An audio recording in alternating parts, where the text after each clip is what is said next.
Security threats and attack vectors. Carl Sagan once said, "We live in a society exquisitely dependent on science and technology," in which hardly anyone knows anything about science and technology. And that is such a true statement today.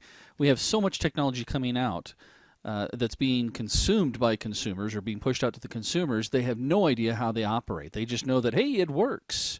And yet they don't know what vulnerabilities, and in some cases, as IT guys, we don't know what vulnerabilities actually are created because of these cool features. Now, because of that, we want to make sure that you truly understand what it is you face.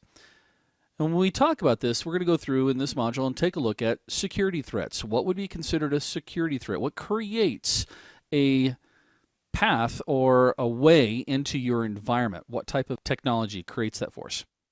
We'll also take a look at attack vectors. So we want to make sure that you understand what you face.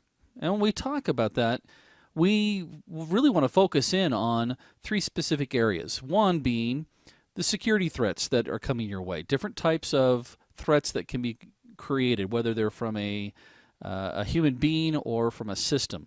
There are different types of threats that are created. Some of them are non-intentional. We'll also take a look at attack vectors, or in other words, different ways or paths that attackers might try to come into your environment. And then we'll take a look at IPv6. And the reason why I want to talk about this is because it's becoming more and more prevalent today. As companies and folks are making the transition over to IPv6, it's really cool because it does a lot of things automatically for us. But unfortunately, automatic usually means issues. So let's start with the security threats, or as I like to call it, what could possibly be a threat on my network? I know, that's what you were thinking, right? Well, we'll go through and make sure you understand that there are several different items that can create threats in your environment. One of them would be hosts. Another would be possibly natural threats.